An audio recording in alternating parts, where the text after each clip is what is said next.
Hi, and welcome. Today's day 1 of week 47 in the Bible in a Year Life podcast.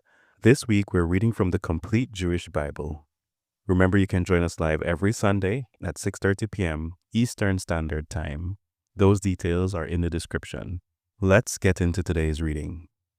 As Shaul was about to be brought into the barracks, he said to the commander, "Is it all right if I say something to you?" The commander said, "You know Greek?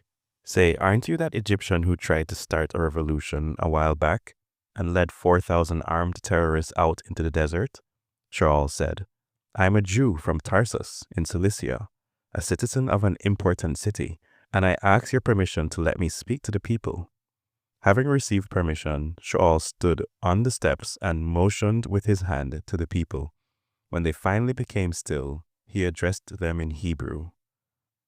"Brothers and fathers, listen to me as I make my defense before you now." When they heard him speak to them in Hebrew, they settled down more.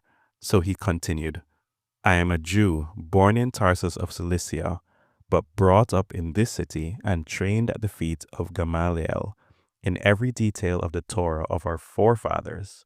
I was a zealot for God, as all of you are today. I persecuted to death the followers of this way, arresting both men and women and throwing them into prison. The Kohen Hagadol and the whole Sanhedrin can also testify to this.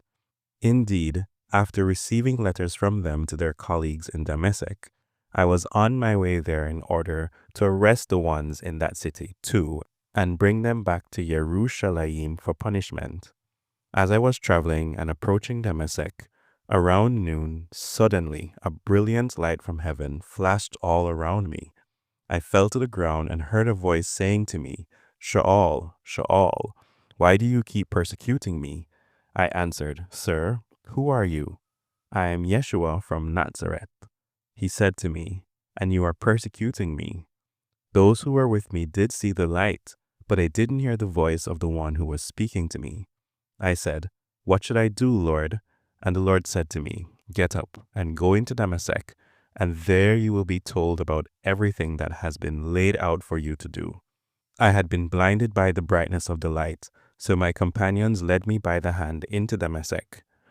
A man named Hananiah, an observant follower of the Torah, who was highly regarded by the entire Jewish community there, came to me, stood by me and said, "Brother Shaul, see again." And at that very moment, I recovered my sight and saw him. He said, "The God of our fathers determined in advance that you should know his will. See the Zaddik and hear his voice, because you will be a witness for him to everyone of what you have seen and heard. So now, what are you waiting for? Get up, immerse yourself, and have your sins washed away as you call on his name." After I had returned to Jerusalem, it happened that as I was praying in the temple, I went into a trance and I saw Yeshua.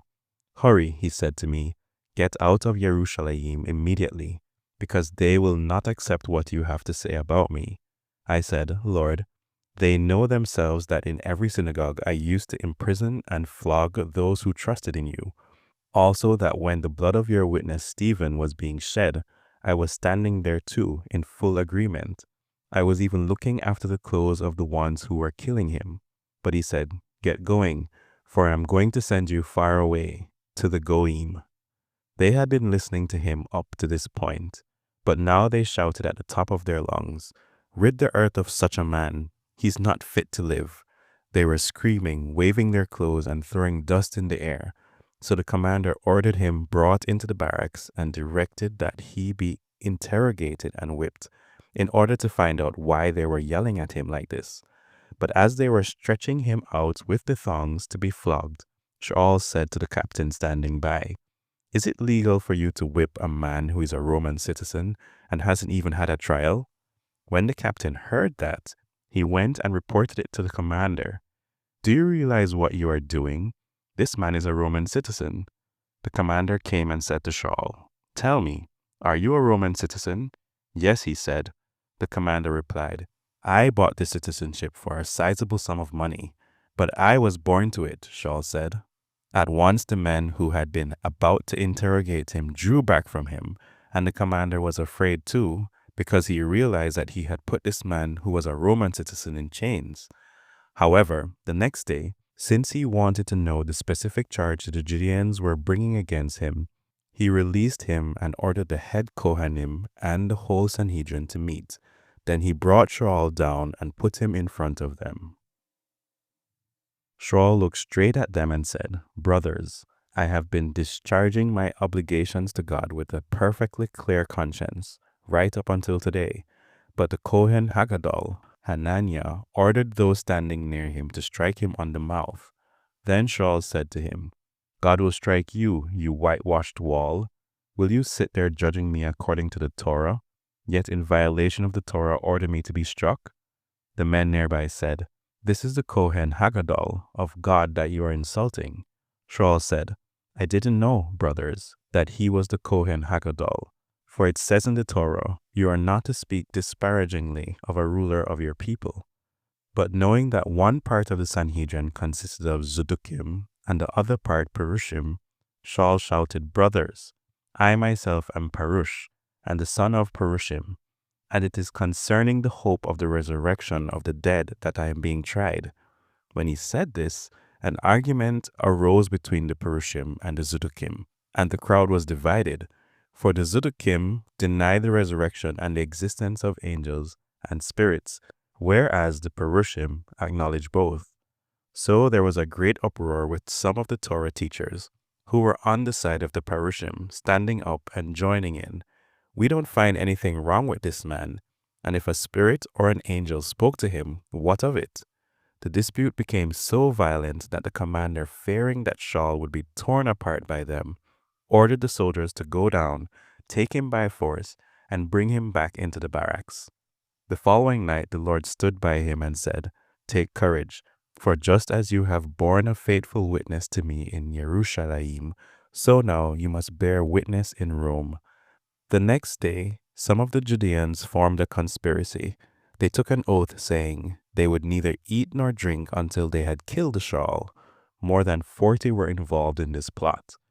They went to the head Kohanim and the elders and said, "We have bound ourselves by an oath to taste no food until we have killed Shaul. What you are to do is make it appear to the commander that you and the Sanhedrin want to get more accurate information about Shaul's case, so that he will bring him down to you, while we, for our part, are prepared to kill him before he ever gets here." But the son of Shaul's sister got wind of the planned ambush, and he went into the barracks and told Shaul. Shaul called one of the officers and said, "Take this man up to the commander. He has something to tell him." So he took him and brought him to the commander and said, "The prisoner Shaul called me and asked me to bring this young man to you, because he has something to tell you." The commander took him by the hand, led him aside privately and asked, "What is it you have to tell me?" He said, "The Judeans have agreed to ask you tomorrow to bring Shaul down to the Sanhedrin on the pretext that they want to investigate his case more thoroughly. But don't let yourself be talked into it, because more than 40 men are lying in wait for him. They have taken an oath neither to eat nor to drink until they kill him, and they are ready now, only waiting for you to give your consent to their request." The commander let the young man go, cautioning him, "Don't tell anyone that you have reported this to me." Then he summoned 2 of the captains and said, "Get 200 infantry soldiers ready to leave for Caesarea at 9 o'clock tonight, and 70 mounted cavalry and 200 spearmen. Also provide replacements for Shaul's horse when it gets tired, and bring him through safely to Felix the governor." And the commander wrote the following letter. From Claudius Lysias to His Excellency Governor Felix. Greetings. This man was seized by the Judeans and was about to be killed by them when I came on the scene with my troops and rescued him. After learning that he was a Roman citizen, I wanted to understand exactly what they were charging him with, so I brought him down to their Sanhedrin. I found that he was charged in connection with questions of their Torah, but that there was no charge deserving death or prison. But when I was informed of a plot against the man, I immediately sent him to you and also ordered his accusers to state their case against him before you. So the soldiers, following their orders, took Shaul during the night and brought him to Antipatris. then returned to the barracks after leaving the cavalry to go on with him. The cavalry took him to Caesarea, delivered the letter to the governor, and handed Saul over to him.